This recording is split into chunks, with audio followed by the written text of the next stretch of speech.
kenapa menyebarkan tren berbuat baik jadi dibilang copy paste apa segala macam. Gue seneng banget tuh kalau misalnya ada orang yang actually berlomba-lomba dalam kebaikan. Kayak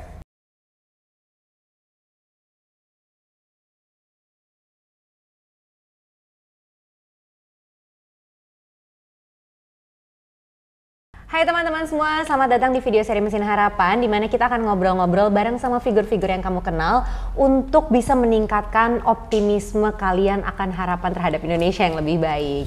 Balik lagi bareng aku Dania Najmi. Hari ini aku ditemani sama salah satu content creator terbesar dan paling terkenal di Indonesia yang banyak banget berbagi sama teman-teman di sini melalui aplikasi Kita Bisa. Siapa lagi kalau bukan Karin Novilda. Hai Kak Dania, itu title-nya agak berat ya tadi.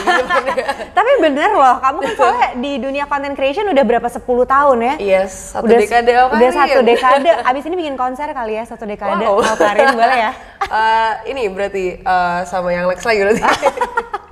Itu udah chapter lama ya, kita nanti bikin yang baru aja. Oke, chapter baru sama yang Lex lagi. Oke, apa kabar Rin? Sehat-sehat? Baik, sehat-sehat. Sehat ya, oke. Nah tadi kan walaupun title-nya agak berat ya, tapi sebenarnya memang menurut aku kamu tuh adalah salah satu content creator terbesar ya di sini gitu, karena you're one of the first juga yang besar gitu. Udah 10 tahun berkarir di dunia social media, content creation dan nggak hanya Instagram aja ya, tapi juga kamu aktif juga di YouTube gitu. Nah mungkin sebelum kita mulai nih ya, kalau di video seri Mesin Harapan tuh kita punya satu pertanyaan yang pasti kita tanya ke seluruh tamu kita. Nah, kita harap kamu bisa jawab ini dengan cepat. Jadi apa yang what comes out in your mind bisa coba langsung diutarakan aja. Oke. Pertanyaan belum ada kan? Belum ada. Oke. Jadi, Karin, kalau boleh tahu, apa sih arti berbagi itu buat kamu? Arti berbagi sendiri buat aku besar banget ya, karena sebenarnya awal mula aku berbagi itu pasti kan ya dari dulu memang sudah berbagi, tapi kemudian akhirnya berbagi dan ikut turun langsung itu baru dimulai sekitar 3 tahun yang lalu. Dan kenapa akhirnya menjadi penting banget buat aku untuk berbagi dan actually turun langsung ke lapangan, melihat keadaan, juga berbaur dengan orang-orang yang mungkin terdampak dari mungkin bencana alam atau apapun itu. Ternyata karena aku merasakan bahwa selama ini aku nggak dapat kebahagiaan dari hal-hal yang aku pikir aku akan mendapat kebahagiaan, which is pertama waktu dulu aku zaman-zamannya masih struggle soal finansial, soal uang. Aku pikir bahwa ketika memiliki uang yang menurut aku cukup atau berlebih, itu akan membuat aku bahagia. Tetapi ketika aku udah mencapai state di mana, oh ini dulu gue pengen ada di state finansial seperti ini, dan gue udah sampai di seperti ini, tapi ternyata kebahagiaan yang gue bayangkan akan gue dapatkan di uang itu tidak terrealisasikan gitu. Kemudian dari situ akhirnya aku akhirnya cari lagi kayak, oh apakah dengan fame? Apakah ketika aku punya power di fame ini dan orang mengenal aku akan jadi bahagia juga? Ternyata ketika banyak orang yang mungkin udah mengenal aku juga, ternyata aku nggak mendapatkan jawaban kebahagiaan itu juga di sana. Kemudian aku mikir lagi kayak, apakah di kata-kata love atau mungkin di love journey mungkin aku akan mendapatkan kebahagiaan. Tapi ternyata setelah melewati berpasangan dengan orang-orang yang berbeda dan juga dari background yang berbeda, ternyata nggak completely happy juga. Nah, akhirnya aku merasa ada missing piece di dalam diri aku. Tapi apa? Terus kayak kalau menurut teori Maslow, kalau mungkin kamu tahu, jadi itu teori yang aku pelajarin juga. Jadi teori piramida di mana ada 6 kebutuhan manusia. Yang pertama itu kan adalah physiological needs. Kemudian ada safety needs, kemudian juga ada social needs, dan ada esteem needs, bukan 6, 5. Dan yang terakhir itu adalah self-actualization needs. Nah, kemudian aku udah, mungkin bisa dibilang aku udah cari di uang ternyata nggak dapet, di love relationship nggak dapet, kemudian di fame juga nggak dapet itu. Dan fame itu dengan artian kayak pengakuan dari orang lah, bahwa oh ya Karen ternyata bisa seperti ini, bla bla bla. ternyata itu juga kayak oh ya happy sih, cuman kayak tetap ada missing piece nih. Dan ternyata aku menemukan bahwa missing piece yang membuat aku akhirnya completely bahagia adalah ketika aku bisa berbagi sama orang lain. Karena sebenarnya di dunia ini buat apa juga, kita ini makhluk sosial, buat apa juga kita jadi orang yang paling kaya dan kita melihat orang lain tuh suffer gitu loh. Bagaimana kalau misalnya kita bisa membuat kita semua sama-sama kaya gitu loh, dan atau mungkin sama-sama tercukupi gitu. Nah dari situ mungkin aku dari 3 tahun yang lalu aku mulai turun, 4 tahun yang lalu aku akhirnya mulai turun ke dunia kerelawanan, which is waktu itu aku sama sekolah relawan, sama foundernya itu Mas Gao, aku diajak di sana, dan akhirnya dari situ ternyata aku menemukan the missing piece that I've been looking for selama ini gitu loh. Yaitu ternyata sedekat itu ternyata yang selama ini aku cari bertahun-tahun, ternyata sedekat itu dengan cara berbagi gitu loh. Makanya kan akhirnya aku buat Maju Foundation, which is Maju Foundation ini sendiri aku buat sama teman-teman aku yang mungkin orang melihatnya kayak wah ini anak-anak sosialita ibu kota gitu loh, which is dalam pandangan aku juga teman-teman aku seperti itu gitu. Tapi aku pengen ngajak mereka actually kayak kalau berbagi itu bukan hanya persoalan kayak gue punya duit dan gue akan membagikan itu ke orang gitu loh, kayak gue akan memberikan ini ke orang. Bukan persoalan itu aja, gak masalah berapa amount yang kalian berikan kepada orang gitu kan.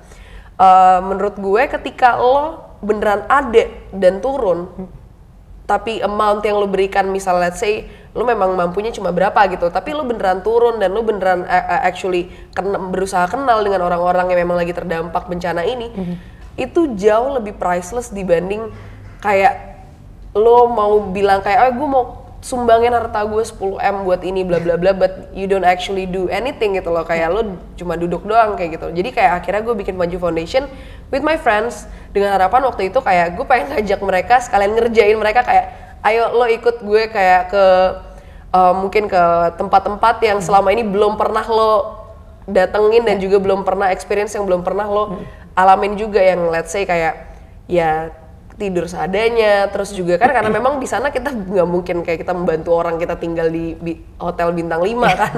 Jadi kayak ya kayak bener-bener kayak kita membersamai mereka gitu loh dengan Maju Foundation ini gitu. Makanya kayak waktu itu sempat di Pulau Tunda, karena mungkin lagi bisa semuanya, jadi kita ikutan turun gitu loh untuk kemarin Idul Adha ya?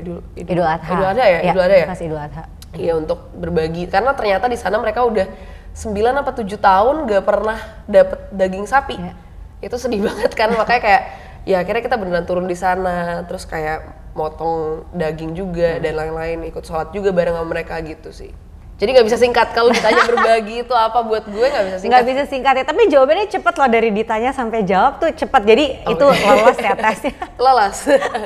Oke. Nah, menarik banget sih sebenarnya kalau ngobrol sama Karin tuh kita ngobrolin soal berbagai macam penggalangan dananya yang ada di aplikasi Kita Bisa gitu. Tapi sebelum kesana, aku izin mau bahas dulu sedikit soal karir kamu di social media gitu. Karena menurut aku apa yang memungkinkan kamu untuk bisa berbagi dengan banyak orang gitu adalah juga karena karir kamu di social media gitu. Karena kamu punya power dan influence yang besar sekali untuk ngajakin orang, bantuin orang lain yang membutuhkan, ya kan.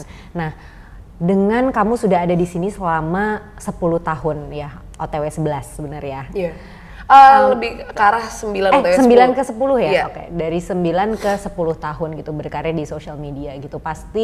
Bukan pasti ya, kita tahu juga ya ada ups and downs-nya banyak yang terjadi gitu. Nah, hal-hal apa aja sih gitu yang banyak jadi pelajaran gitu buat kamu di sana, and how it shapes kamu menjadi Karin yang sekarang gitu. Oke, sebenarnya kalau menurut gue social media itu adalah dunia lain gitu loh. Dunia yang bisa kita bilang ya dunia maya gitu kan. Sebenarnya sebuah tempat di mana kita bisa membuat diri kita jadi orang lain, atau bahkan mungkin kita bisa juga jadi diri kita sendiri di sana. Itu kan tergantung pribadi masing-masing untuk bagaimana kalian pengen dilihat seperti apa gitu loh di social media. Nah, yang menurut aku dan aku pelajarin tentang social media itu berbahaya banget. Kenapa aku bisa bilang kayak gini? Karena aku pernah ada research juga, dan aku juga sempat baca dan juga mendengar salah satu talk show dari Simon Sinek. Nah, Simon Sinek ini salah satu motivational speaker lah di luar. Nah dia bilang, ini mungkin aku rangkum sedikit dari dia. Jadi sebenarnya social media itu sesimpel misalnya kayak kalau misalnya kita social media itu membuat kita mengeluarkan hormon yang membuat rasa senang, which is dopamine. Yeah. Nah dopamine itu yang kita dapetin ketika misalnya kayak kita dapat like ada yang ngechat kita terus kayak gebetan gue ngechat mantan gue masih nyariin gue kayak gitu, itu dopamine yang keluar gitu loh. Dan itu hal yang sama kita dapatkan ketika kita dapat likes di Instagram. Ketika kita dapat komen yang bagus di Instagram, kita dapat ribuan komen atau apapun itu. Dan orang actually kayak peduli sama apa yang kita post di Instagram, itu akhirnya dopamin keluar dari tubuh kita, hormon dopamin itu. Nah, sebenarnya itu nggak apa-apa, itu pokoknya kan segala sesuatu yang tidak berlebihan itu masih bagus gitu, tapi segala sesuatu yang berlebihan itu tidak baik juga. Nah, kenapa sih, apa hubungannya si hormon dopamin ini dengan buruknya si social media? Jadi mungkin kita bilang misalnya, let's say aku nge-post sesuatu yang effortless and then aku dapat likes let's say 10.000, dan ini adalah likes yang aku nggak pernah dapetin sebelumnya. Let's say biasanya average likes aku adalah 2.000, and then foto yang effortless yang aku nggak nyangka bakal ada maksudnya 10.000 orang likes, and then ada 10.000 orang likes kan. Kemudian akhirnya melihat itu terjadi, dopamin keluar, dan kayak kamu seneng dengan rasa senengnya dapat 10.000 orang yang actually like foto kamu ini. Berarti kan you are something, berarti kayak 10.000 orang mengakui bahwa kamu cantik atau kamu melakukan sesuatu gitu loh. Dan dari situ kamu akhirnya start doing more. Kamu akhirnya kayak mulai effort nih untuk buat foto ataupun konten bla bla bla. Akhirnya udah effort, dan kamu yakin kayak lah yang kemarin effortless aja dapat 10.000, gue yakin nih yang gue udah effort syuting 5 hari atau let's say 2 hari atau berapa seharian gitu, gue yakin bisa dapat 2 kali lipat atau bahkan 3 kali lipat. Nah, ketika kita post, kemudian ternyata ekspektasi kita tidak sesuai dengan realitanya, ternyata kita yang effort itu malah likes-nya cuma 2.000, nggak sebanding sama yang kemarin effortless, lo akan sedih, lo akan memaksa untuk dopamin itu untuk keluar gitu, kayak aduh gimana lagi ya. Akhirnya kayak dari situ orang tuh makanya tend to merasakan stres di social media karena mereka nggak mendapatkan ekspektasi mereka gitu loh di social media, yang harusnya kayak aduh gue butuh likes bla bla bla banyak bla bla. Makanya kan banyak orang juga yang gue lihat maksudnya melakukan hampir menghalalkan segala cara untuk mendapatkan likes, views, comments kayak gitu loh. Nah, itu yang sebenarnya jadi toxic. Nah, menurut gue social media itu sama buruknya, kalau bisa gue bilang ya, sama alkohol, narkoba, rokok kayak gitu. Tapi yang parahnya adalah nggak ada rules, nggak ada age restriction di social media. Kalau alkohol, oke, 21 tahun ke atas you can get alkohol. Narkoba obviously nggak bisa gitu loh. Ada rules tertentu untuk itu kan. Kemudian juga untuk rokok 21 tahun ke atas juga yang bisa ngerokok gitu. Tapi untuk social media literally there's no age restriction. Dan itu yang parah gitu loh di sini. Karena setiap orang merasa orang lain tuh bertanggung jawab di sini gitu loh. Tanpa mereka merasa mereka bertanggung jawab. Di mana sih konteksnya di sini gitu loh. Jadi kayak misalnya let's say ada anak kecil nih. Kita nggak ada age restriction di dalam social media. Ada anak kecil yang akhirnya bisa mengakses social media, which is Instagram, YouTube ataupun itu. Mereka sekarang pinter banget lagi bisa pakai VPN gitu. Terus kayak mereka bisa mengakses itu. Kemudian ada juga pihak orang tua. Nah, kemudian ada juga pihak si content creator ataupun influencernya. Ini ada 3 individual. Tapi ketiga individual ini sama-sama menyalahkan satu sama lain, yang kayak lah anak saya jadi nonton kayak gini gara-gara ya maksudnya ngapain lo bikin konten kayak gini, anak saya nonton kayak gini. Kemudian pihak influencer ataupun pihak content creatornya lah ibu sendiri kenapa nggak menjaga anak ibu untuk bisa mengakses konten-konten seperti ini gitu loh. Kan saya sudah maksudnya kayak istilahnya ini kan konten-konten dewasa, harusnya ibu juga bisa gini loh. Nah itu kan jadinya salah-salahan tunjuk-tunjukkan dan nggak ada habisnya tanpa kita akhirnya mengetahui bahwa sebenarnya kita punya tanggung jawab masing-masing gitu loh, which is tanggung jawab si influencer atau mungkin content creatornya adalah kayak untuk membatasi hal-hal yang mungkin bisa di-share di sosial media ataupun tidak. Ataupun ketika misalnya tidak bisa di-share, misalnya bisa di-share tapi mungkin kita taruh age restriction di situ gitu loh. Kalau mungkin ibunya juga bisa untuk istilahnya membatasi anaknya untuk mengakses konten-konten seperti itu. Dan kembali lagi anaknya juga harus bisa tahu apa yang bisa mereka akses dan apapun yang tidak bisa mereka akses.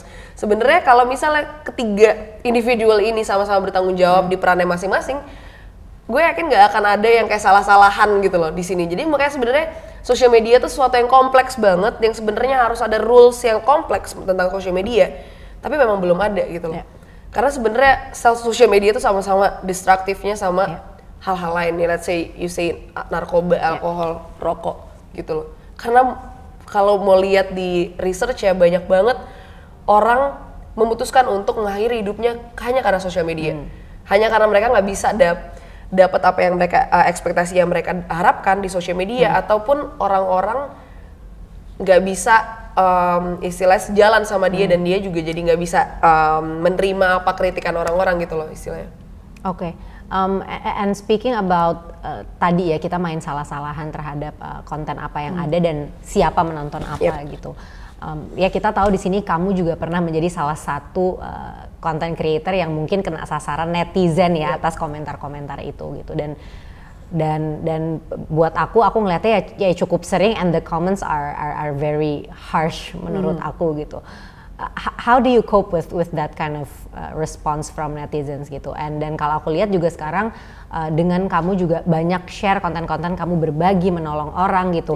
Harsh comment seperti itu tuh pun tetap muncul gitu dengan kamu dibilang pencitraan lah katanya ini mah cuma konten aja dibayar nggak tulus segala macem gitu. Yang aku tahu sebenarnya itu enggak karena you do so much gitu for everyone. How do you cope with that kind of response? Sebenarnya sesimpel untuk mengerti aja bahwa kita itu nggak mungkin selalu sejalan dengan orang lain gitu loh. Nggak usah kita jauh-jauh bilang kayak seorang influencer akan tidak disetujui sama let's say 10% atau 20% dari pengikutnya atau bahkan 90% dari pengikutnya gitu loh. Kita sesimpel kita ada di ruangan ini. Kalau misalnya aku bilang kayak Presiden A lebih baik, ternyata di ruangan ini ada yang mengatakan bahwa Presiden B lebih baik. Dan kita nggak bisa memaksakan pendapat kita ataupun juga perspektif kita terhadap sesuatu ke orang lain. Sama seperti misalnya, menurut aku misalnya contoh keluar malam dan segala macam itu it's fine as long as aku bisa jaga diri gitu loh. Tapi menurut orang lain keluar malam itu nggak ada gunanya gitu loh. Kayak buat apa bla bla bla segala macam, mendingan beribadah atau apapun segala macam gitu kan. Nah itu kan sesuatu yang gue nggak bisa paksakan. Pandangan gue tentang diri gue, tentang apa yang gue punya itu nggak bisa gue paksakan ke satu individual gitu loh. Dan buat apa kita harus mikirin hal-hal yang kita nggak bisa kontrol. Kita nggak bisa kontrol mereka mau mikir apa tentang kita gitu loh. Yang bisa kita kontrol adalah bagaimana misalnya kita memang ternyata dari 10 orang ternyata ada 8 orang mengatakan bahwa kita salah, berarti kan memang ada sesuatu yang salah nih dari yang kita lakukan gitu loh. Nah itu sebenarnya diambil aja kayak lebih ke arah kalau misalnya orang ngomong panjang, wah lu nih jelek bla bla bla, anggap aja itu no. Nah 10 orang bilang no, jadi kayak anggap aja jangan lihat kayak ini ngata-ngatainnya segala macam bla bla bla, anggap aja berarti dibilang no. Dan ada juga bilang yes, nggak usah kayak kita baca apapun isinya itu tapi konteksnya adalah dia no sama kita. Nah kalau kita lihat dari 10 orang ternyata ada 8 orang yang no sama kita, berarti kan memang ada yang salah nih dari apa yang kita lakukan gitu loh, apa yang kita post atau apapun yang ya istilahnya kita lagi lakukan gitu loh. Nah kalau udah ada yang salah berarti kan tinggal kita balikin lagi ke diri kita. Kita introspeksi diri apakah memang benar salah dan apa yang bisa gue lakukan lebih baik ke depannya gitu sih. Jadi kayak that's how I cope with netizen lah istilahnya kalau misalnya mereka tidak sependapat. Nah kemudian kalau soal kayak orang berbagi terus mereka post itu di sosial media, sebenarnya ini bisa jadi hal yang baik dan bisa jadi hal yang buruk juga. Let's say ya maksudnya yang tadi aku sempat state juga segala sesuatu yang berlebihan itu akan tidak baik ujungnya. Let's say kayak kalau misalnya apa sih bahasanya porn poverty ya, kayak kalau misalnya lu terlalu let's say akan jadi baik lu menggunakan platform lu sosial media untuk sharing, untuk menginfluence orang, untuk berbuat kebaikan juga. Nah itu yang sebenarnya kayak mungkin ada orang yang kalau misalnya gue lagi berbuat kebaikan, misalnya kita lagi galang dana, gue turun langsung ke lapangan bla bla bla, orang tetap aja bilang ini adalah pencitraan. Ya udah nggak apa-apa. Yang perlu kita tahu ini adalah urusan gue dengan Tuhan gue dan juga niat gue gitu loh. Yang sebenarnya terbayarkan di situ adalah niat gue, dan niat gue ini bahkan nggak perlu orang di ruangan ini tahu gitu loh. Bahkan nyokap gue nggak perlu tahu niat gue apa gitu loh. Yang penting itu urusan lo sama Tuhan. Nah ketika lo udah tahu, lo nggak membohongi diri lo sendiri, kayak ya lo tau lah, misalnya kalau niatnya adalah oh ya untuk views, oh ini untuk literally gue mau bantu, ya lo tahu itu urusan lo sama Tuhan gitu loh. Nah ketika ada orang datang bilangin seperti itu, berarti kan dia no sama kita, ya udah gitu loh. Yang penting dari situ, apakah itu membawa dampak yang baik atau tidak kepada orang lain, which is setelah waktu itu pertama kali aku turun ke Palu, kan ternyata dari situ akhirnya orang influencer lain ikut menggalang dana, bla bla segala macem. Dan mungkin ada beberapa juga netizen yang bilang, lo ikut-ikutan Awkarin lo gini-gini segala macam. Loh, gak apa-apa, gue malah seneng makin banyak orang yang menggalang dana, makin banyak orang yang berlomba-lomba dalam kebaikan, itu bagus gitu loh. Kenapa menyebarkan tren berbuat baik jadi dibilang copy paste apa segala macam? Gue seneng banget tuh kalau misalnya ada orang yang actually berlomba-lomba dalam kebaikan, kayak let's say kayak oh iya gue galang dana untuk yang ini bla bla segala macam bla bla bla, kan makin banyak orang yang terbantu gitu loh. Jadi menurut gue ya kalau misalnya dilakukan berlebihan, tadi itu kan kalau dilakukan dengan cara benar ya, kalau misalnya dilakukan berlebihan yang kayak ya segala macem dikontenin gitu, itu akan jadi nggak baik juga gitu loh, kayak sekedar untuk views gitu loh. Maksudnya ya agak ada jarak tipis sih sebenarnya di sini gitu loh, yang kayak kita juga kadang bingung nih, ini apakah ini untuk views aja, apakah untuk apa segala macam gitu. Ya lagi-lagi balik ke niatan kita sendiri sama Tuhan aja ya gitu, kayak ya and hoping that apa yang kita lakukan juga bisa mengajak orang lain untuk berbuat kebaikan ya. Oke. Karin, aku imagine gitu kamu bisa sampai ke titik sekarang bisa lebih dalam tanda kutip mengikhlaskan si hujatan-hujatan netizen ini, kan pasti ada waktu ya untuk kamu bisa sampai di titik ini sekarang gitu. Waktu awal-awal gitu itu terjadi gitu, does it affect your mental health in any way gitu? Karena seingat aku kamu juga pernah terbuka ya gitu kalau kamu ada isu mental health yang kamu juga lagi sedang coba untuk benahi gitu dan dikontrol gitu. Itu ada hubungannya juga nggak sih sebenarnya sama hujatan-hujatan yang ada? Banget, makanya kan tadi aku bilang bahwa social media itu tuh sebenarnya toksiknya parah gitu loh. Makanya harusnya sebenarnya ada age restriction di situ, harusnya ada rules di sana tentang social media, tapi nggak ada gitu kan. Nah, ya kalau menurut aku berpengaruh banget ya untuk kepribadi aku sendiri gitu loh. Itu tapi pada akhirnya aku lebih mengenal diri aku sendiri. Ketika aku merasakan sakit, ketika aku merasakan senang, atau ketika aku apa segala macem, ketika aku mengenal diri aku sendiri, aku akan tahu bagaimana caranya untuk nge-cope hal-hal seperti itu gitu loh. Jadi memang butuh waktu. Ketika di awal kayak nggak biasa nih ada orang yang tidak sependapat sama aku mungkin sebanyak ini gitu loh. Maksudnya let's say 2016 ada segini banyak orang yang nggak sependapat sama aku gitu loh. Dan pada umumnya biasanya kalau di sekolah, di SMA, di kelas kita bisa rembukin bla bla bla. Kenapa lo nggak sependapat sama gue gitu loh, bla bla bla bla gitu loh. Cuma nggak mungkin ada 7 juta orang yang gue ajak rembuk bareng, capek gitu kan. Lu nggak bisa please semua orang. Ya udah, jadi dari situ gue udah tahu nih ini membuat gue lemah segala macam. Ya udah tinggal cari tahu aja gimana caranya bikin gue nggak lemah lagi dengan omongan-omongan itu. Dan bener kata orang, what doesn't kill you makes you stronger. Komen-komen itu nggak literally ngebunuh gue gitu loh, but it makes you stronger each and every day. Kayak lo pertamanya dibilang kayak let's say bodoh gitu, terus kayak anjing ini sakit banget buat gue gitu loh. Terus kayak kemudian setelah lo udah pernah dikatain ini, lo dikatain ini lagi, levelnya makin naik, dan akhirnya lo jadi kayak ketika ada orang ngatain lo bodoh lagi, udah lewat aja gitu loh. Jadi kayak ya it makes you stronger. So kalau dari gue sih berpengaruh ya, cuman ya lebih ke arah mengenali diri aja sih, mengenali diri dan tahu bagaimana caranya untuk membuat diri jauh lebih ya dewasa aja tentang hal-hal ini gitu loh, gitu sih. Oke Rin, nah gue mau tanya ini tapi feel free kalau memang lo nggak nyaman ya untuk menjawabnya gitu. Apakah hal-hal ini gitu, kemudian your newfound strength gitu, mungkin lo jadi menemukan kesenangan baru juga gitu. Apakah hal-hal ini yang kemudian nge-prompt lo untuk decide dan sempat mengumumkan kalau lo akan keluar dari dunia persosial mediaan? Sebenarnya gini, kayak I had enough aja sih, kayak udah gue tuh orangnya ketika gue udah contoh misalnya gue mempelajari sesuatu dan gue udah masterin sesuatu ini, gue nggak bakal stuck di situ, gue bakal mau mempelajari hal lain yang gue sebelumnya nggak familiar with gitu loh. Misalnya let's say di bisnis kah atau mungkin di ekonomik, tapi nggak di politik ya. Seperti yang gue bilang, gue nggak tertarik di sana. Cuman ya maksudnya istilahnya mungkin gue udah selesai aja eranya di sini. Maksudnya kayak well kalau bisa dibilang maksudnya gue masih relatable gini di sini gitu loh. Cuman maksudnya gue akan menggunakan social media gue tapi not as main income aja lagi gitu loh.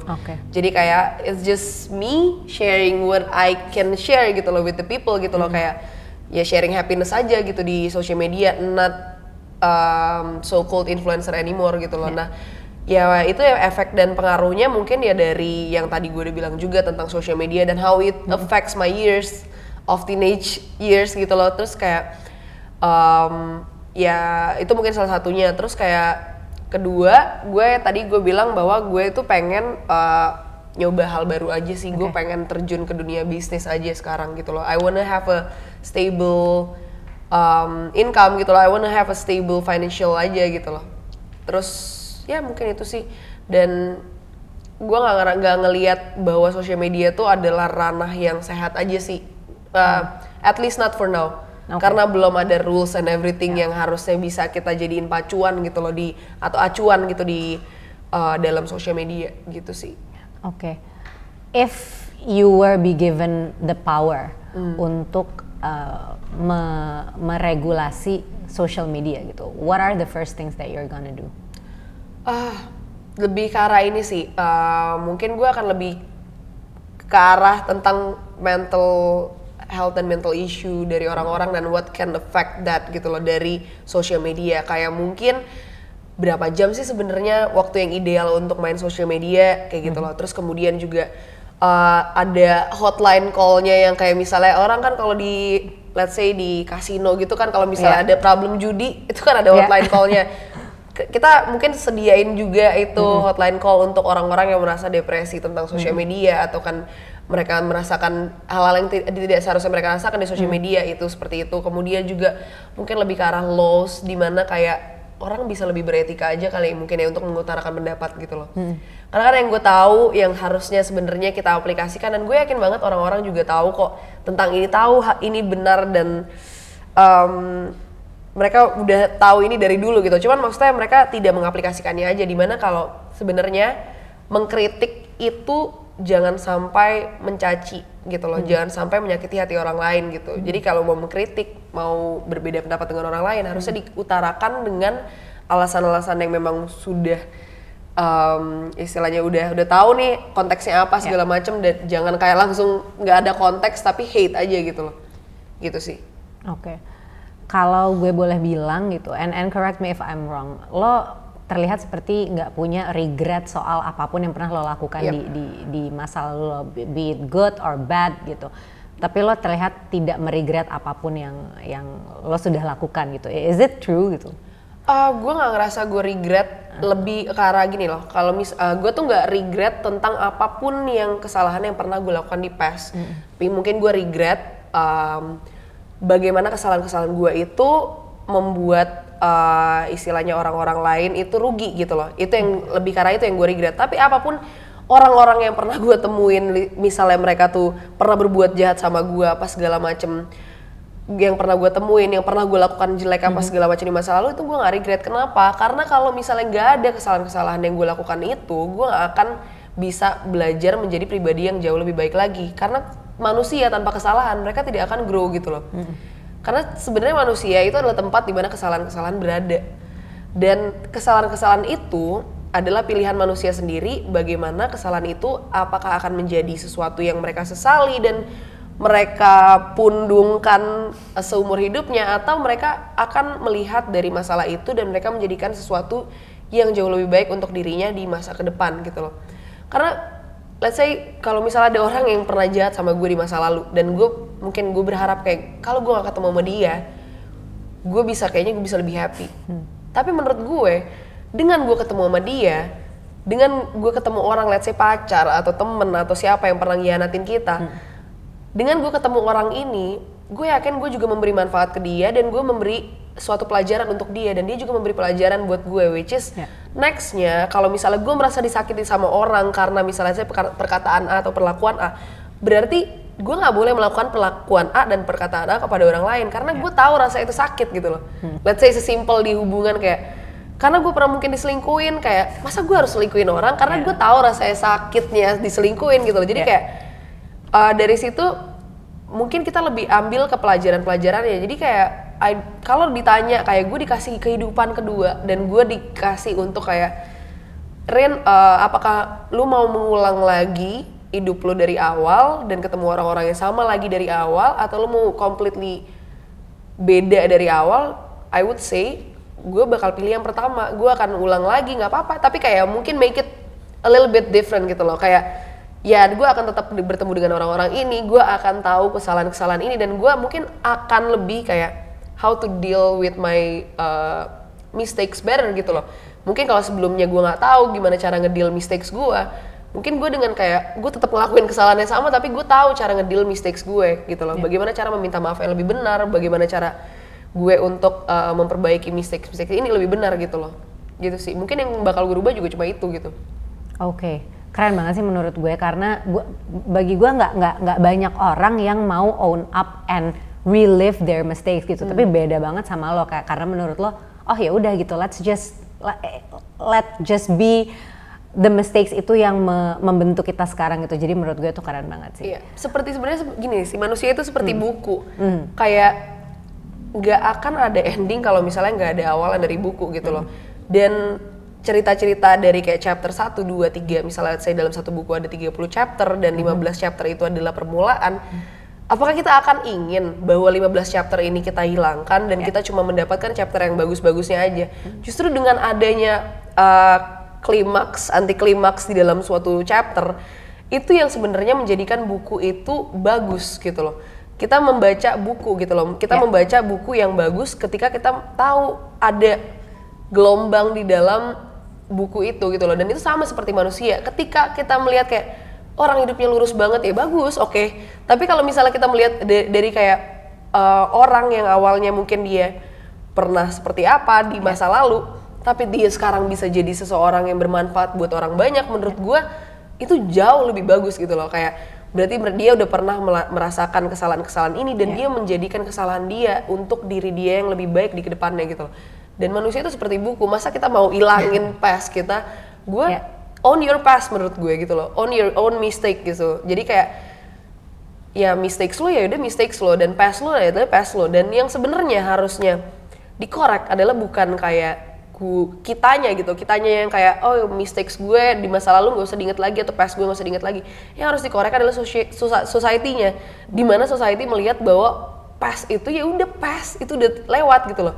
Yang udah lewat ya udah lewat, dan kita lihat sekarang ya, dan juga masa depannya gitu loh. Jadi kayak kita nggak bisa ngelihat orang dari masa lalunya gitu loh. Apakah dia dulu seorang napi, apakah dia dulu pernah apa segala macam gitu loh. Karena manusia itu grow, dan manusia tidak pernah sama seperti buku di setiap chapternya gitu loh. Manusia setiap chapter akan berbeda-beda gitu sih menurut gue. Oke, and speaking about you growing, salah satu hal yang menurut gue banyak mengubah pandangan orang terhadap lu juga ketika lu pertama kali membuat video soal membantu teman-teman yang di Palu. Ya, itu kayaknya jadi titik balik orang-orang untuk mulai melihat Karin yang baru, yang berbeda gitu.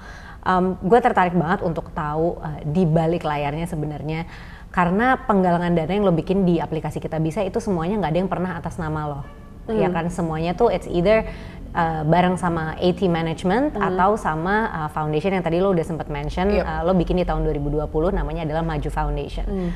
Boleh nggak sih ceritain ke kita kayak kenapa lo nggak pernah galang dana atas nama lo selalu ngajak teman-teman A-Team yang lainnya gitu? Karena menurut gue kalau lo Karin Novilda, Karin galang dana lo, itu pasti akan banyak banget gitu. But no, you decide to, yuk kita bareng A-Team gitu, dan juga teman-teman Maju Foundation gitu. Kenapa sih kamu bikinnya kayak gitu? Seperti yang gue bilang tadi, Maju Foundation sebenarnya kayak community di mana kayak gue pengen nih kalau kita jadi mungkin ada satu geng gue yang kayak kalau kita nongkrong nggak cuma nongkrong doang gitu loh, we can actually make something out of this conversation and we can actually help people gitu loh, and we can actually make an impact to our surroundings gitu kan. Itu satu. Tapi kalau di A-team management kayak kan istilah talent-talent yang di bawah A-team management yang kita handle, gue udah kayak nganggep mereka tuh kayak temen, bahkan lebih dari temen gitu loh. We're like a family, kita udah lama, udah hampir A-team tuh sekarang udah hampir 5 tahun berdiri gitu kan. Dan ya gue pengen kenapa enggak kalau gue bisa mengajak orang-orang yang memang gue kenal untuk berbagi gitu loh. Let's say kayak kalau sama guanya langsung kan gue akan memberikan info-info yang mungkin mereka belum pernah dapat gitu loh. Jadi kayak apa sih yang paling penting terutama ketika lu jadi volunteer, kayak lu nggak boleh ngerepotin orang, lu harus kayak gini bla bla bla, harus very punctual tentang schedule bla bla segala macam. Itu kan yang pokoknya ya gue akan membersamai mereka. Nah ketika menurut gue dari 10 orang yang gue ajak ini akan ada 8 orang yang menurut gue mereka akan mendapatkan esensinya dari membantu orang. Dan mereka ketika mereka udah mendapatkan esensi dari membantu orang, gue yakin mereka nggak akan diem di situ aja, mereka akan mengajak orang lain juga untuk merasakan esensi dari membantu orang gitu loh. Jadi kayak sebenarnya gue tuh nggak perlu juga untuk punya kayak credit. I don't wanna take credit of what I do good for people gitu loh. Kayak ya let's say mungkin yang ada beberapa yang kayak let's say kalau misalnya kita lagi butuh untuk orang-orang donasi, kita membutuhkan influencer dan juga social media juga kan untuk lebih banyak orang yang tahu tentang case-nya tuh apa sih segala macam. Cuman kan ya yang orang-orang nggak tahu ya mungkin kayak di belakang gue juga melakukan hal-hal yang kayak yang nggak perlu gitu sebenarnya kreditnya. Jadi sebenarnya kayak yang mungkin gue share di social media, it's not for the credit buat diri gue, tapi kayak ya what can I actually do sih buat orang gitu loh. Gitu aja sih. Oke. Nah, di penggalangan dana lo yang pertama kali di-share nih ke social media gitu. Ada nggak sih pertama kali? Yang Palu Donggala? Itu video itu salah satu video pertama ya kalau nggak salah yang lo kunjungan. Iya, jadi ya sih? Kalau yang pertama itu gue nggak sama sekali ngonten apa-apa. Gue literally gue lagi kayak midlife crisis gitu, terus kayak apa ya, kenapa gue nggak bahagia sih anjing kayak gitu kan. Ini berarti ini sesuatu hal yang belum pernah teman-teman lihat ya sebelumnya karena nggak lo bikin ini. Jadi itu sebenarnya tiba-tiba masuk di Lambe Turah, gue juga nggak tahu ada yang moto. Dan itu gue sama sekali nggak update gue kesana, gue nggak update gue flight kesana, gue nggak update di Instastory bla bla bla segala macam. I actually take videos and photos, but gue nggak upload itu gitu loh. Dan itu tiba-tiba kesebar sendiri sama Lambe Turah, gue nggak tahu siapa yang moto gue di tengah-tengah bencana gitu loh. Gue ya entahlah. Oke, nah itu boleh diceritain nggak apa aja yang lo lihat di situ, dan itu can I say that itu adalah salah satu kayak prompt lo untuk kemudian kayak oke, gue mau share nih perjalanan gue bantuin orang gitu. Iya pokoknya dari situ tuh gue baru turun pertama kali di dunia kerelawanan. Di situ kayak akhirnya gue baru mengenal Mas Gau dan juga teman-teman sekolah relawan. Nah di situ gue baru akhirnya belajar kayak untuk menjadi selfless gitu loh. Kayak nggak mungkin dong kayak kita lagi bantu orang kita harus tidur di tempat tidur yang nyaman bla bla bla. Ya literally di situ belajar untuk ingat bahwa roda itu tuh berputar, bahwa kita tuh nggak akan stay selamanya di atas, akan ada waktu orang lain berganti untuk menggantikan posisi kita gitu loh. Just be ready for it gitu loh, jangan jadi orang yang gue yakin gue tahta gue di atas doang gitu loh. Gue even kalau misalnya bener lo akan selalu di atas sampai ujung akhir hayat lo, that's good for you. Tapi kalau misalnya ternyata enggak, you have to be prepared juga. Lu jangan sampai ketika Tuhan berkata, wah, lu kayaknya udah kelamaan di atas, lu gue jatuhin deh gitu loh, gue jatuhin dikit gitu loh. Dan ketika lu dijatuhin, lu gak pernah punya pengalaman-pengalaman yang seperti kayak ya tidur di lantai, kayak ke toilet harus ngantri 20 orang, bla bla bla kayak gitu-gitu. Lu akan kaget, ujung-ujungnya lu akan ya stres sendiri, depresi sendiri, dan bisa berujung kepada ya mengakhiri hidup gitu loh. Kalau misalnya lu nggak diri lu tuh nggak di-prepare untuk hal-hal seperti itu gitu loh. Jadi kayak ya mungkin itu yang gue dapat juga, jadi gue jadi ngerasa kayak selfless di sana, kayak lebih kayak ya kalau misalnya mau mandi nggak ngantri ya berarti lo harus bangun pagi gitu loh. Berarti harus bangun jam 3 pagi gitu. Terus kayak di situ juga kan itu gue datang 7 hari setelah gempa dan tsunami itu kan. Itu masih banyak banget gempa susulan, dan Di situ gue bener-bener tidur selama kalau kurang lebih kalau nggak salah 4 atau 5 hari gitu di sana, dimana gue merasakan apa yang dirasakan orang-orang di Palu. Was-was aja tidur gitu loh, ada suatu jatuh dikit kita kayak bangun, gempa, ya, takut gempa lari lagi ya, jam 3 pagi lari ke bawah, kayak takut rukonya rubuh apa segala macam, karena kayak gempa susulan tuh berapa skala Richter gitu segala macam gitu loh, jadi kayak ya kita actually ngerasain mereka gitu. Dan kayak gue juga kayak ketemu sama, kalau gue tuh biasanya kalau lagi volunteer gitu gue lebih ke arah kayak ke temen-temen anak-anak kecil gitu segala macem. Kayak kemarin di Kalimantan itu apa namanya, kebakaran hutan Karhutla, itu mereka kayak jadi gue penyuluhan ke anak-anaknya, terus kayak misalnya yang ibu-ibunya lagi diobatin, anak-anaknya gue main sama gue. Kalau misalnya ada anak nggak mau diobatin, misalnya let's say kayak kakinya robek apa segala macem, yang gue yang bujuk kayak gitu-gitu loh. Jadi kayak lebih ke arah sananya sih. Belum sampai ke arah volunteer yang ngangkat-ngangkatin mayat itu belum. Kayak ntar deh. Iya, soalnya kayak ngangkat mayat aja tuh jujur kayak yang gue dapat bahwa ternyata ngangkat mayat tuh nggak bisa segampang ngangkat mayat, kayak oh ya udah ngangkat gitu loh. Kayak kalau tergantung case-nya apa, kalau bencana tsunami gitu, kayak yang tsunami di Aceh, itu Mas Ga waktu itu ada di sana juga. Jadi ada temennya yang ngangkat mayat salah cara ngangkatnya, terus kayak badannya copot gitu, kepalanya copot, tangannya copot.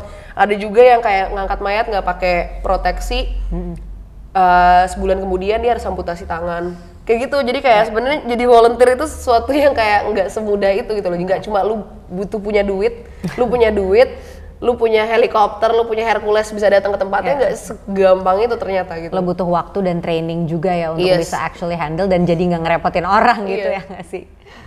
Yes. Oke. Nah, penggalangan dana lo itu bareng sama Maju Foundation dan juga AT Management banyak sebenarnya di bantuan bencana, sama waktu itu juga yang sempat di-mention adalah waktu Idul Adha. Ya. In the future, kira-kira lo ada plan nggak sih untuk bikin misalnya penggalangan dana untuk isu-isu lain yang you care about? Pasti sih, gue mungkin lebih ke arah, mungkin kalau misalnya ada campaign feminis, tapi cuman kan itu kan kayak orang-orang aja belum mengerti betul tentang apa sih arti feminis itu sendiri gitu loh. Mungkin itu yang perlu kita canangkan lagi lah nanti ke depannya gitu. Terus kayak gue pengen sih sebenarnya yang gue kepengen banget adalah gue tuh ada sempat kepikiran gue pengen bikin campaign di mana kayak gue ngasih ke 500 orang untuk konsultasi gratis ke psikolog, at least untuk mereka tahu kalau psikolog tuh seperti apa sih. Karena banyak banget orang yang memang mereka nggak pernah nyoba psikolog dan mereka nggak pernah tahu karena mereka nggak punya resource-nya gitu loh. Mereka nggak punya duitnya untuk psikolog, karena psikolog yang mungkin bisa dibilang bagus atau mungkin ya standar yang oke lah gitu loh, kan nggak murah gitu loh, kayak sejam aja 1,5 juta, 1 juta gitu loh. Jadi kayak gue pengen banget 500 orang dalam waktu 5 hari, atau mungkin kalau misalnya bisa lebih besar daripada itu ya bisa gue lakuin juga. Jadi kayak mungkin gue nanti bakal gabung sama bokap juga, bokap mungkin dari RSAL, mungkin ada juga psikolog-psikolog kenalan teman bokap yang bisa mau juga di sana. Jadi kayak dalam satu hari itu ada 100 orang yang kayak bisa konsultasi gratis gitu loh. Gitu sih yang mungkin gue pengen banget sih galang dana untuk itu gitu loh. Dan kayak sebenarnya kita udah sempat ada obrolan di Maju Foundation kayak ayo keluarin duit masing-masing berapa, kayak kita aja deh yang bikin gitu, kita nggak butuh duit donasi deh, kita coba bikin gitu loh. Cuman kayak kemarin gak terrealisasi karena tiba-tiba pandemi gitu loh. Jadi kayak nggak mungkin kita membantu orang terus kita blunder bikin new COVID case kan, jadi gitu sih. Oke, kita doain ya semoga semua yang lo tadi impikan bisa segera jadi kenyataan, dan kalau udah jadi kenyataan nanti bikin penggalangan dananya untuk teman-teman jangan lupa donasi berarti untuk bantuin orang. Oke Rin, sebelum kita masuk ke ending dari pertemuan kita di hari ini, gue ada games yang mau gue mainin sama lo sedikit ya. Nah ini tuh gamesnya adalah pernah nggak pernah bersama Karin Ovilda. Jadi gue akan sebutkan beberapa situasi, lo tinggal jawab pernah nggak pernah dengan cepat. Kalau lo mau kasih disclaimer juga boleh ya, atau penjelasan itu. Oke, siap ya? Yep. Oke. Situasi pertama, pernah atau nggak pernah pengen hapus akun Instagram? Pernah. Kapan? Kayak pas 2017. Ya ada satu case yang mungkin orang-orang tahu juga kayak ya ribet deh pokoknya case-nya, dan gue ngerasa kayak wah gila lu nggak tahu apa-apa tentang permasalahan ini, dan gue juga lagi berduka lah, gue lagi berkabung sama orang yang gue actually sayang juga, terus kayak wah lu accuse gue untuk sesuatu yang gak gue lakuin gitu loh, dan lu bikin cerita kayak it was too much ya. Iya kayak udahlah gue kayak udah kelar di sini gitu loh, tapi ternyata I came back stronger dan malah melakukan banyak hal yang jadi inspirasi banyak orang ya. Alhamdulillah. Oke, situasi kedua. Pernah atau nggak pernah pingin jadi terkenal lagi? Nggak jadi terkenal lagi? Pernah banget. Oke. Kayak especially on Sundays. Karena kayak kalau gue sebenarnya jujur ya kayak gue juga bingung kadang untuk kayak mau nolak foto, kayak gue nggak enak, tapi kayak kalau misalnya gue lagi kayak on the good mood, gue dengan senang hati, lu mau kayak 50 orang minta foto juga kayak oke, fine gitu. Cuman kayak kalau gue, let's say kan gue juga manusia, gue kadang kayak I'm having a bad day, gue mungkin gue lagi ditipu orang 100 juta, kayak lu nggak tahu gitu loh, kayak atau gue abis diselingkuhin sama pacar gue, lu nggak tahu kan, atau kayak mungkin ada anggota keluarga gue yang baru kenapa, bla bla, lu nggak tahu, terus kayak ya lu minta foto, tapi lu nggak tahu kalau lu mungkin lu maksa minta fotonya, terus kayak karena mungkin lu iya ketemu gue baru sekali ini nih gitu loh, kayak cuman lu nggak tahu kalau lu adalah orang ke-50 hari ini yang minta foto gitu kan, cuman ya kadang tetap gak enak walaupun dengan kayak muka dipaksakan ya udahlah foto nggak apa-apa. It's like working 24/7 ya kalau di tempat umum ya. Kadang sih tapi gue selalu nolak kalau misalnya gue lagi makan sih, karena menurut gue agak kurang sopan aja sih kalau misalnya gue lagi nyuap terus kayak oke bentar ya makan dulu, terus kayak atau misalnya lagi sama keluarga biasanya gue tolak sih. Oke, cool. Kita lanjut ke situasi ketiga ya. Pernah atau nggak pernah ragu mau self healing dengan pergi ke psikolog? Ragu. Jadi kayak, aduh gue nggak mau deh pergi ke psikolog, takut. Nggak pernah sih. Nggak pernah. Lo Lo orang yang emang sadar kalau lo butuh bantuan lo pasti ke psikolog. Karena gini kayak kenapa gue kalau misalnya gue mau curhat, gue lebih memilih ke psikolog karena memang mereka kan ya train professionals gitu loh. Mereka memang punya degree untuk itu, mereka juga belajar di sekolah untuk itu gitu loh, untuk mengerti situasi-situasi tertentu yang dan mereka akan memberikan advice yang memang related untuk situasi tertentu itu gitu loh. Dan ya pastinya keamanan juga terjamin gitu loh. Jadi kayak kenapa gue milih untuk ketemu sama psikolog, karena gue bisa literally nelanjangin diri gue di depan psikolog. Karena kalau misalnya let's say kita temenan udah lama banget 10 tahun, gue udah nganggep lo kayak udah kakak gue gitu loh. Cuman tetap ada ketika gue cerita, misalnya untuk satu case kayak, oh gue habis putus nih sama ini, terus kayak gue akan tetap ada hal-hal yang masih gue tuh ada barriernya gitu loh, yang gue nggak akan bilang ke lo, gue masih akan kayak, ya gue yang bener nggak sih, kayak gue kan harusnya kayak gini, dia tuh kayak gini. Kalau di psikolog gue bisa bener-bener kayak, iya sih tapi gue egois banget dok, kayak gini, terus kayak, iya gue juga pernah kayak gini. Jadi kayak gue literally bisa ngasih dia full story yang memang benar terjadi, bagaimana anehnya dia, bagaimana anehnya gue segala macam. Jadi nggak yang kayak lo tahu dari satu sisi, dan sebenarnya the only istilahnya advice yang sebenarnya gue butuhkan ya mungkin dari psikolog gitu, karena mereka kasih advice berdasarkan pelajaran gitu loh, ya maksudnya yang tepat lah istilahnya gitu. Semoga ini walaupun ini games tapi menurut gue ini bisa banget jadi pengingat buat teman-teman ya juga untuk nggak ragu untuk pergi ke psikolog kalau memang butuh bantuannya. Situasi selanjutnya, pernah atau nggak pernah Karin takut ngepost sesuatu di media sosial? Pernah dong pasti. Terus kayak aduh takut blunder nggak jadi deh. Second account aja. Second account aja ya biar nggak bikin masalah ya, takut ya. Pernah. Kalau pernah pastilah. Dan actually nggak jadi di post ya berarti sampai sekarang. Situasi selanjutnya, pernah atau nggak pernah nggak jadi bantuin orang karena takut dibilang pencitraan? Itu nggak pernah sih. Nggak pernah. Kayak paling nggak di post aja kalau misalnya nggak takut dibilang pencitraan gitu loh. Situasi selanjutnya, pernah atau nggak pernah Karin punya suicidal thoughts? Pernah banget. Kayak sebelum gue akhirnya memutuskan untuk dekat dengan psikolog. Ya itu masa-masa dimana kayak gue belum tahu kalau gue punya bipolar gitu loh, dan gue nggak tahu apa itu manic phase, terus gue nggak tahu juga apa itu depression phase kayak gitu loh. Jadi kayak ya setelah akhirnya gue tahu kondisi gue seperti apa dan gue mencari tahu lebih dalam lagi apa yang harus gue lakukan ketika gue lagi manik atau gue lagi depresi, gue akhirnya bisa mengenal diri gue sendiri. Dan gue justru dengan pergi ke psikolog dan gue pergi ke psikiatris, gue jadi bisa kontrol diri gue dan itu udah nggak pernah lagi terjadi gitu loh. Oke.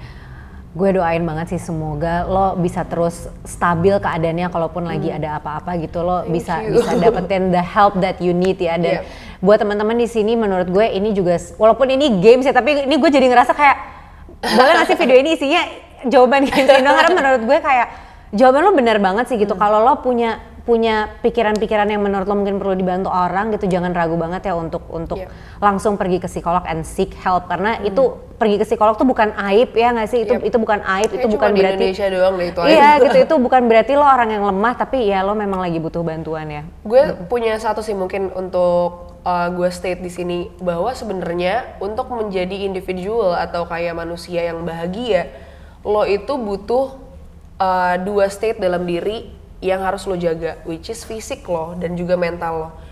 Bagaimana seseorang bisa bahagia kalau fisiknya nggak sehat gitu loh? Bagaimana seseorang bisa bahagia kalau mentalnya nggak sehat? Dan kalau fisik nggak sehat atau mental nggak sehat, salah satunya ya lo jadi seseorang atau individual yang nggak bahagia gitu kan. Nah, jadi bukan cuma fisik doang yang harus lo jaga, mental lo juga. Ketika lo sakit flu, demam atau apapun itu, lo pergi ke dokter atau lo makan, let's say lo makan obat gitu kan. Nah sama halnya seperti fisik, mental pun seperti itu. Ketika lo lagi merasa down, anxious, depresi, sedih, merasa lagi ngeraguin diri, bla bla bla atau apapun itu, lo lagi episodes.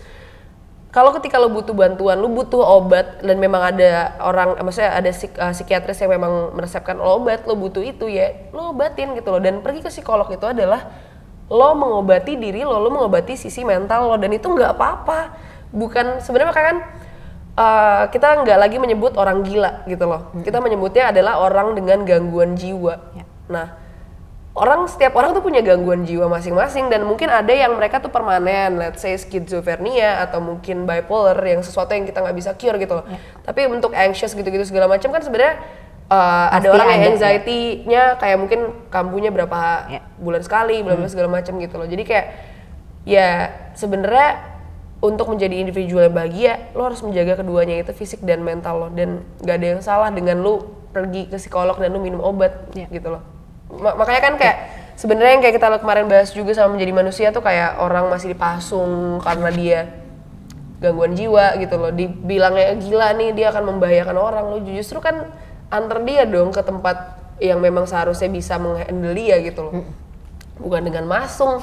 Itu manusia bukan hewan, sekali lagi gitu loh, gitu sih. Alright, thank you so much Rin untuk ngobrol-ngobrol hari ini. Gue suka banget obrolan kita hari ini karena yang tadi kita mau ngobrol santai tapi ternyata jadi agak berat, tapi emang bener dan berguna banget sih juga untuk reminder juga ya ke buat gue, ini jadi reminder gue juga untuk selalu seek help ya ke professionals gitu. And karena lo sudah berhasil nih melewati games kita, gue punya sedikit hadiah buat lo nih. Hadiahnya adalah doa-doa baik dari donatur-donatur lo di aplikasi Kita Bisa yang bisa lo baca. Ada yang doain gue cepet nikah nggak? Coba kita lihat ya nanti ada atau enggak. Nah ini doa-doa baiknya tuh ada di aplikasi Kita Bisa. Nah gue mau minta lo untuk buka aplikasi dan membacakan beberapa doa-doa yang masuk nih ke galang dana lo, silakan. Dari Marihuana, anjir namanya. Untuk semua yang berdonasi, Tuhan tahu apa yang kamu tabur, kelak engkau juga akan menuai lebih, amin. Lucu banget. Terus dari Anonim, semoga donasi saya ini bermanfaat walau nominalnya kecil sekali, doakan saya akan bisa terus menyisihkan uang sesedikit apapun untuk donasi, amin Anonim. Terus good luck Karin, yuk bisa yuk Indonesia pulih lagi. Ini donasi yang mana ya? Kalau nggak salah, kalau yang pulih lagi tuh kita ambil dari yang Palu Donggala ya kalau nggak salah ya. Terus terima kasih untuk kakak yang sudah open donasi. Semoga semuanya bisa kembali normal lagi tanpa bencana. Tetap semangat para relawan. Thank you. Oh ini NTT. Iya, NTT. Semoga NTT kembali pulih lagi dan bisa beraktivitas seperti dulu.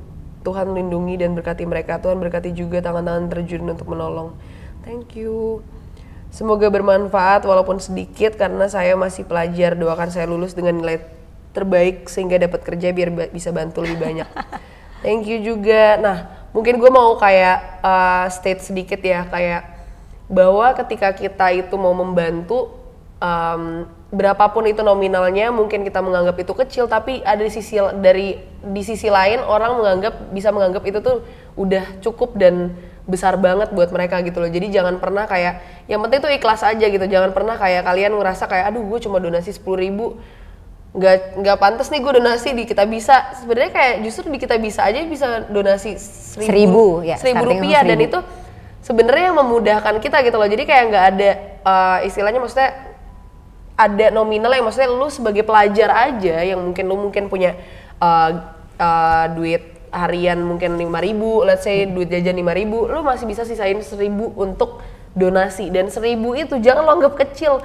Ada 1 juta orang donasi 1.000 jadi 1 juta gitu loh kan, dan tanpa 1.000 nggak ada 1 juta gitu. Jadi kayak jangan nganggep nominal dari lo donasi itu kecil gitu loh. Dan juga jangan pernah kayak nunggu sukses deh gue baru donasi gitu.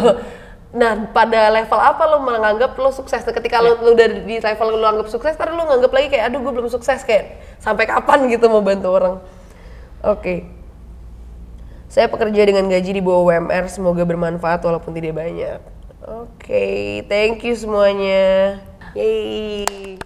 Oke, gue aja terharu banget ya, maksudnya membaca gini orang-orang ini walaupun punyanya cuma sedikit tapi tetap berusaha berbagi ya gitu. Gue yang penting sih. Itu yang penting.